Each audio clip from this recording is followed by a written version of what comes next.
भारत माता की भारतीय मजदूर संघ, भारतीय मजदूर संघ, छत्तीसगढ़ बिजली कर्मचारी महासंघ, छत्तीसगढ़ बिजली कर्मचारी महासंघ, पीएमएस की क्या पहचान, त्याग तपस्या और बलिदान, पीएमएस की क्या पहचान, त्याग तपस्या और बलिदान।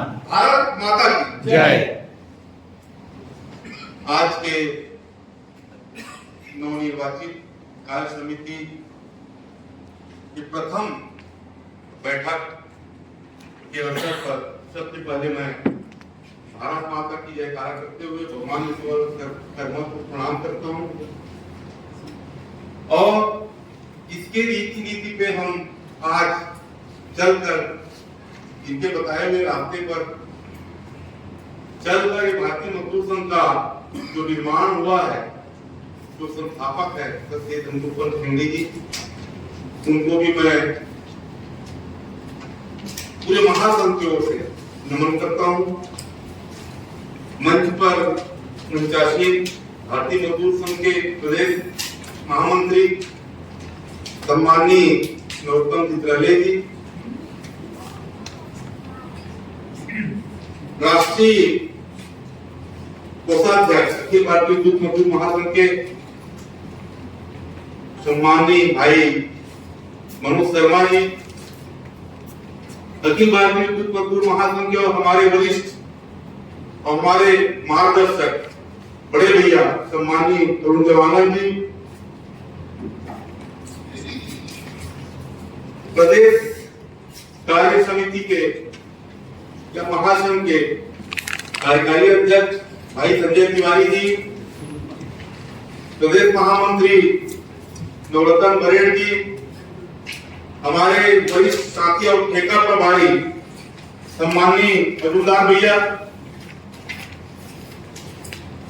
संगठन मंत्री शिवेश दुबे जी, पहली कार्य समिति में कार्य उपाध्यक्ष के रूप में कोरबा से आई हुई नारी शक्ति के रूप में यहाँ पर उपस्थित हमारी बहन पूर्णिमा साहू जी और सभी कार्य समिति के पदाधिकारीगण, सदस्यगण, आज हमारी पहली कार्य समिति है और महाराष्ट्र मंडल जैसे कि हम सबको हमेशा उपलब्ध होते रहा है, एक कॉमन मंदिर की तरह हो गया है महाराष्ट्र मंडल हमारे लिए। उसमें आज ये बैठक आयोजित है। सबसे पहले मैं आप सबको, नवीन कार्य समिति है तो पुनः आप सबका अभिनंदन स्वागत करते हुए आप सबको पुनः बधाई देता हूँ कि इस नई कार्यकारिणी में आप सब जिम्मेदारी से काम करेंगे। इसमें आधा से ज्यादा अभी नवयुवकों को स्थान दिया गया है। हमारे पुराने जो पदाधिकारी जो दायित्व थे लोग रिटायर होते जा रहे हैं और इसलिए नए युवाओं को, नए लोगों को स्थान मिला है और उनके कंधे पे ये दायित्व महासंघ का आया है। तो नए लोगों को और नए लोगों में मुझे अध्यक्ष के रूप में बहुत कुछ सीखने समझने की जरूरत पड़ेगी। अनुभव तो काम आता है लेकिन आदमी उम्र भर सीखते रहता है। तो हमारी जिम्मेदारी है कि हम भारतीय मजदूर संघ के सिपाही होने के नाते जिस संगठन में काम कर रहे हैं उसको पूरी जिम्मेदारी, ईमानदारी और पूरे अनुशासन के साथ आगे बढ़ाने का प्रयास करेंगे और संगठन को मजबूत करने के लिए हम सब काम करते रहेंगे, ऐसी आप सबसे अपेक्षा है। आज पहली बैठक थी, थोड़ी सी मेरे को अनुशासन की कमी दिखाई दिया। हम जब तय करते हैं 10:30 बजे बैठक, तो 10:30 बजे बैठक शुरू हो जाना चाहिए, नहीं तो हम एक आधा घंटा का मार्जिन लेते हैं, 11 बजे किसी भी हालत में शुरू हो जाए। लेकिन आज हमारी बैठक 15 मिनट लेट के शुरू हुई, इसके लिए मैं लोगों से भी खेद व्यक्त करता हूँ और आप सब लोगों से अपेक्षा करता हूँ कि भविष्य में कार्य समिति की बैठक में महामंत्री जी से भी उनका भी ध्यान आकर्षित करूंगा कि हम समय पे अपना काम शुरू कर दें। अपनी बैठक जो निर्धारित है, जो कोई भी कार्यक्रम, बैठक की बात नहीं, उसमें हम समय पर पहुंचे और जो हमारा दायित्व है, काम है, उसको हम इसी हिसाब से पूरा करने का प्रयास करें। आप सबने देखा है कि हमारी 16 तारीख को बिलासपुर में बहुत ही अच्छा द्विवार्षिक द्वादश सम्मेलन संपन्न हुआ। इसे तो बिलासपुर के सभी पदाधिकारियों कार्यकर्ताओं को मैं महासंघ की ओर से हृदय से धन्यवाद देता हूं। उसमें हमारे नए कार्य समिति का गठन हुआ। नए कार्य समिति के गठन के साथ ही हमारे कुछ प्रस्ताव भी आए और वो जो ज्वलंत हमारी जो समस्याएं थी बिजली की, उसके पहले भी उस सारी समस्याओं को उठाते रहे। और जब हमने 1 महीना पूर्व आंदोलन का नोटिस मंगाया था, तो 23 तारीख को हमने टहलिया मुख्यालय में द्वार सभा करने का मन बनाया और द्वार सभा किया। उसके पहले 22 तारीख को हमको मैसेज आया कि आप लोग इस द्वार सभा को मत करिए और 11 तारीख को हम आपकी बैठक बुला रहे हैं, हम आपसे इस सारे मुद्दों पर चर्चा करेंगे। लेकिन उनको बैठक पहले बुला लेना था, नहीं बुला पाए,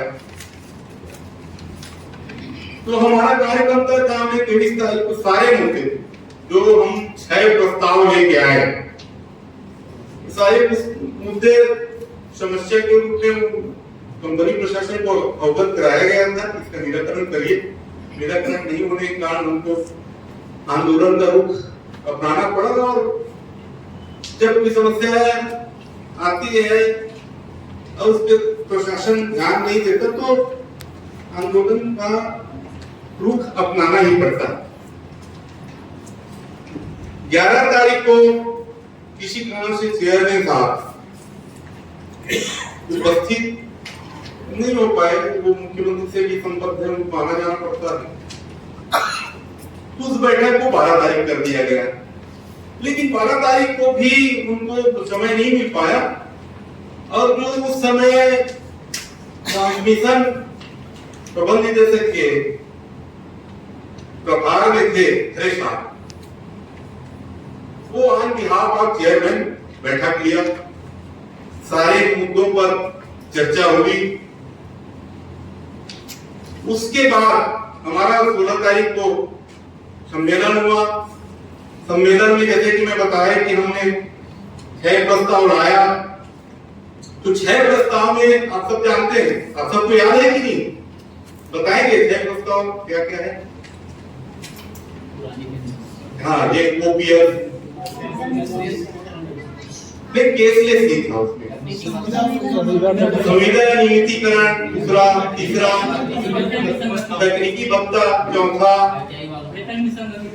नहीं वो आखिरी था, वेतन संगति ITI वाला था, है ना, 5वां 2004 के पूर्व भर्ती वाला, 2004 के पूर्व भर्ती, सामाजिक सुरक्षा वाला जो था, ठेका श्रमिक को सामाजिक सुरक्षा प्रदान किया है और 6वां था वेतन संगति में सारे स्टेबलेशन वगैरह सब सम्मिलित है। मुझे दायित्व मिलते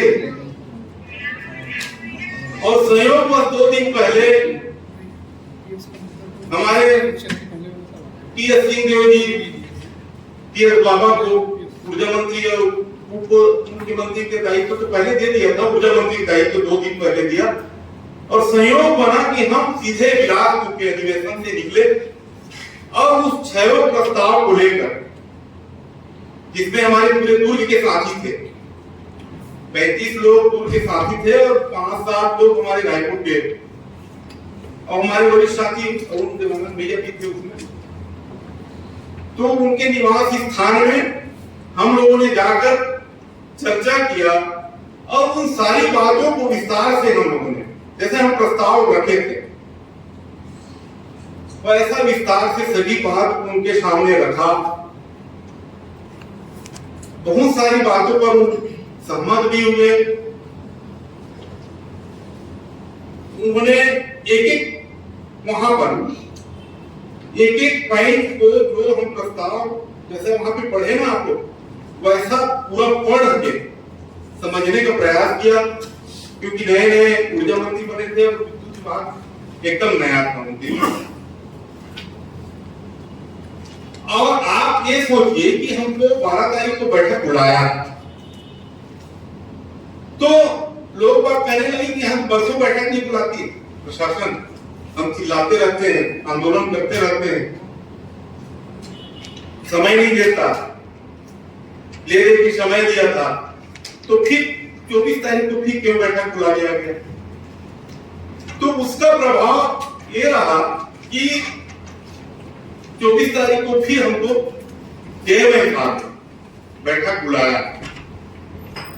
ये ऊर्जा मंत्री से मिलकर उनके समस्याएं, उनके सामने बिजली की समस्या रखकर हम लोगों ने एक दबाव बनाने का प्रयास किया। तो उसका परिणाम ये रहा कि हमको 24 तारीख को बैठक बुलाया, लेकिन वो बैठक फिर चेयरमैन साहब की उपस्थित नहीं रहने के कारण मुख्यालय में 25 को कर दिया गया। 25 को हमारी बैठक हुई। फिर हमारा उसमें 8 पॉइंट था, उसमें केसलेस चिकित्सा भी था। तो बहुत सारी हमारी मांगे, जैसे कि आप सब जानते हैं, केसलेस चिकित्सा किसी के ध्यान में नहीं था, कंपनी में किसी भी संगठन के ध्यान में। 2014 मुझे अच्छी तरह से याद है, उस समय मैं वितरण इकाई का महामंत्री का दायित्व था मेरे पास, और हमारे महामंत्री जी माननीय अरुण देवानंद जी थे।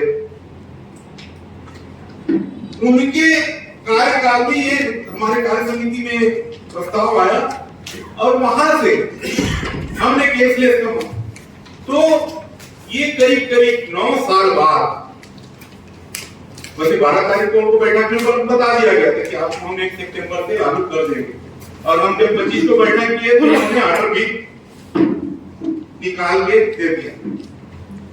तो ये बहुत बड़ी हमारी मांग पूरी हुई है। आज से लेने के लिए सब लेते हैं, रहेंगे, किसी को रोक नहीं सकते आप, किसी संगठन को, लेकिन हृदय से आप लोग भी सोचिए और इसको आत्मसात करिए और इसका प्रचार प्रसार भी करिए कि हमारा केस ले कि बहुत बड़ी मांग, जो बहुत बड़ी समस्या है, रिवर्समेंट के लिए कितने चक्कर लगाने पड़ते हैं हमारे कर्मचारी साथियों को, ये आज पूरा हुआ है।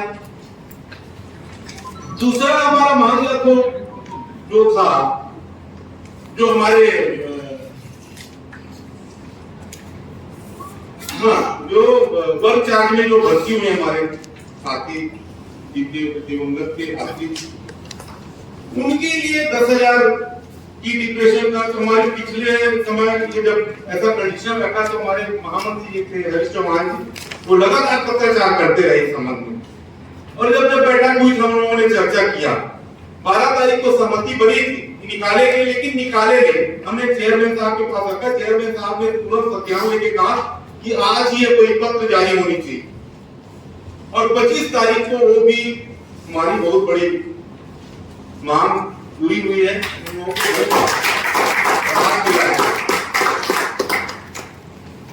वैसे ही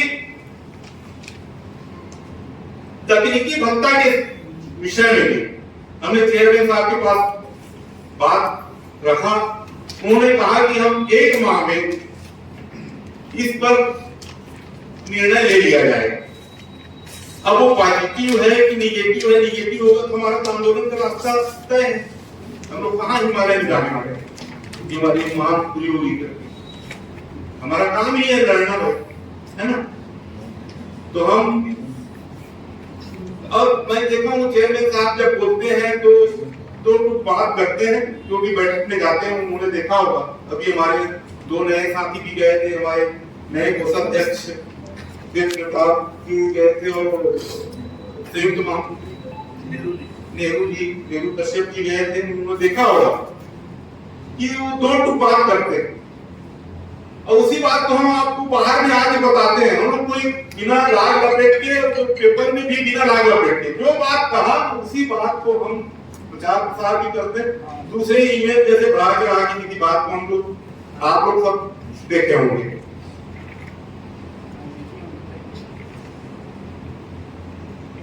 अब संविदा कर्मियों की, अभी तो आप देख रहे हैं कि समाचार पत्रों में पढ़ रहे हैं कि भाई बीएस सिंहदेव जी का भी बयान आया, मुख्यमंत्री जी का भी, और सिंचाई मंत्री रवि चौबे जी का भी बयान मैं पेपर में पढ़ा हूँ कि दैनिक वेतन होगी संविदा कर्मियों के लिए नियमितीकरण के लिए निर्णय लिया जाएगा। ऐसा तो ये हमारा मानना है कि ये जो संविदा कर्मी के लिए हम लोगों ने सबने पहले प्रयास किया था, संविदा वालों को लड़ने हमने सिखाया और उनके नियमितीकरण की बात सबसे पहले महासंघ ने उठाया। तब उन्होंने एक अलग संगठन बना के अपनी एक सूत्री मांग को लेकर उन्होंने लड़ाई लड़ा, लेकिन उसमें सफल नहीं हुए। जो महासंघ जहां तक शुरुआत किए थे उसी में बात आगे अटक गई थी। तो हमने कहा कि अभी जो 27% देने की बात कही गई है मुख्यमंत्री जी द्वारा, वो उनको मिलना चाहिए।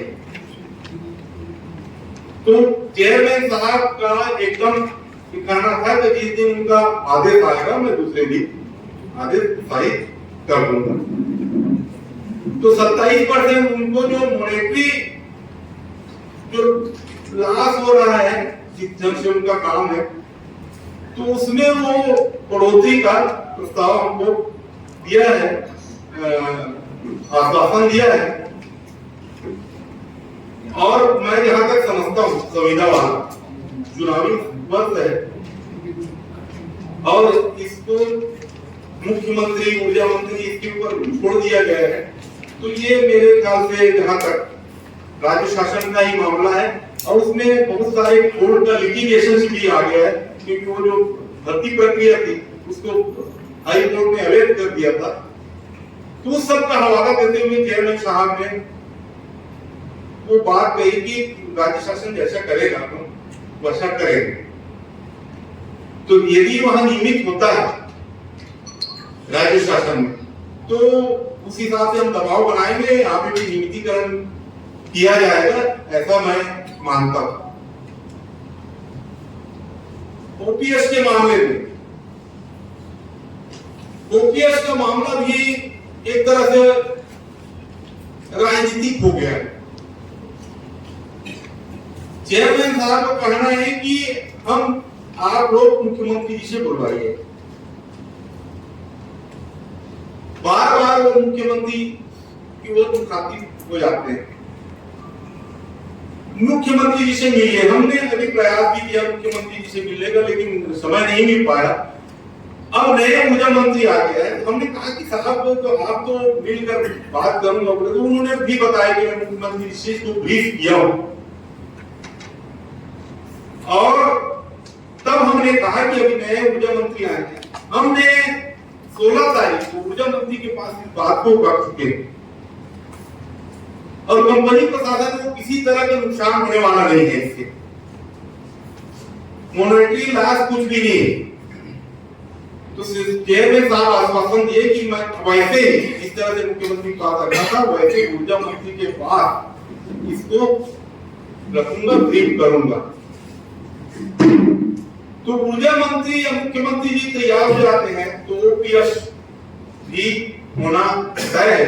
नहीं होगा तो हमारा तो काम ही है आंदोलन करना, हम इसके लिए लड़ते रहेंगे। आज एजेंडा में भी ये प्रस्ताव की बात है, तो उसमें भी अभी चर्चा होगी आप सब लोगों से, जो आप सब तय करेंगे वो करेंगे आगे।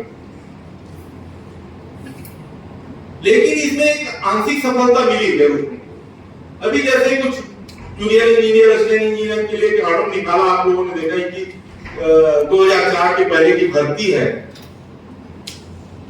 और ट्रेनिंग में थे, तो उनका वो ओपीएस में किया गया। हमने बताया कि हम 2001 में अटेंडेंट के टू भर्ती आईटीआई वालों को अटेंडेंट के टू भर्ती करने के लिए विज्ञापन जारी किया था मंडल ने, और उसमें से करीब 500 को 2002 में भर्ती किया।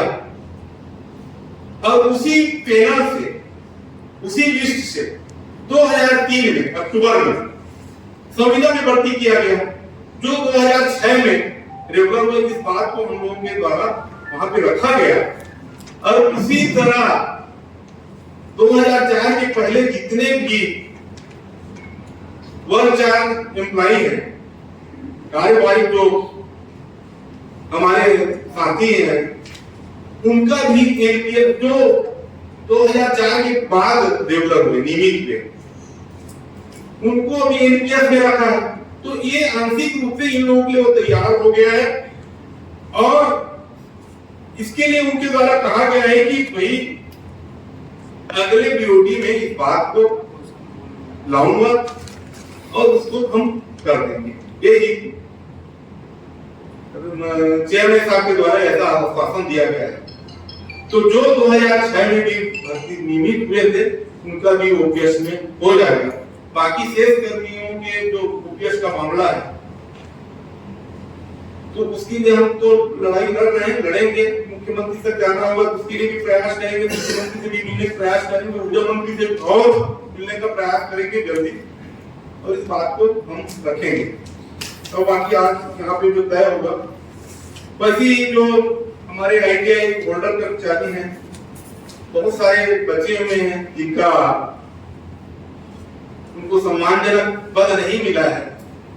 अब तो 2019 में जो पास वाले हैं, 2019 में भी तीसरे चरण का भर्ती हुआ था, तो जो 2019 में भर्ती हुए हैं, तो उसको भी गिरफ्तार करने के लिए, एकोमोडेट करने के लिए जो पास है, उनका एग्जाम मत लिया जाए, उसका एग्जाम न लेकर उनको एकोमोडेट किया जाए। ये बात हमने रखा, चेयरमैन साहब सहमत भी हुए, और उनके द्वारा कहा गया कि और जो बचे हैं, अभी बहुत सारे डीसी और जोन में पीडी का पद क्रिएट नहीं हुआ था, जो 2018 में क्रिएट हुए डीसी वगैरह, उसमें भी पद क्रिएशन के लिए एचआर को उनके द्वारा कहा गया, और जितने पद आएंगे तो वैकेंसी का टेस्ट नहीं करते हैं,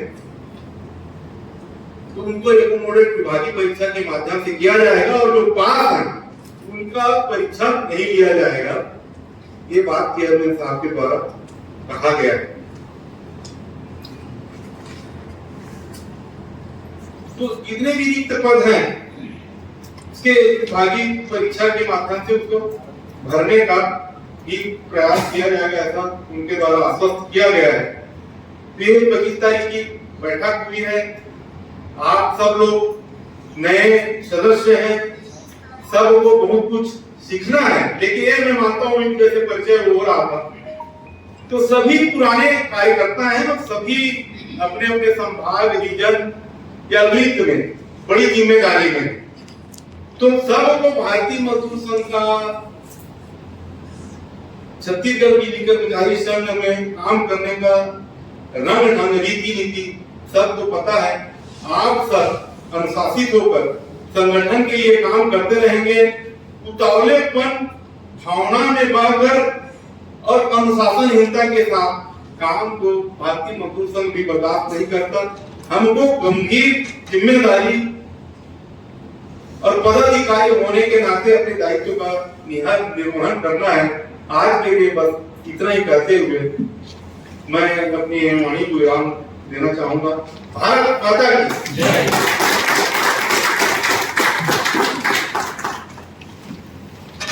धन्यवाद अध्यक्ष महोदय।